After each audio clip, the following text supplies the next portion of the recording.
pwede po pagawa din para sa isang OFW. Ge. Hindi lang to para sa isa, kundi para sa lahat.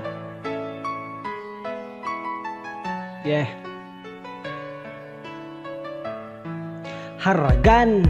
Isa ako sa Pilipino na piniling manayuhan dito sa ibang bansa para lamang matulungan ng aking mga pamilya kahit na medyo mahirap. Bawal dito ang mapagod, kailangan magsumika. Para sa aking pamilya ay kailangan magtiis. Sinantabi ko ang lungkot at ang aking pagkamis. Bawat pawis ko bayad para to sa kanila. Ayos lang magsakripisyo basta kayo masaya. Kaya sana lang naman ay maintindihan nyo, kasi para sa inyo naman ginagawa ko. Minsan kami ay gipit din, meron kaming gasto. Kung di makapagbigay ay wag lang magtampo. Sobrang hirap ng lagay, kung sana ay alam nyo lang. Sana ay intindihin nyo din ang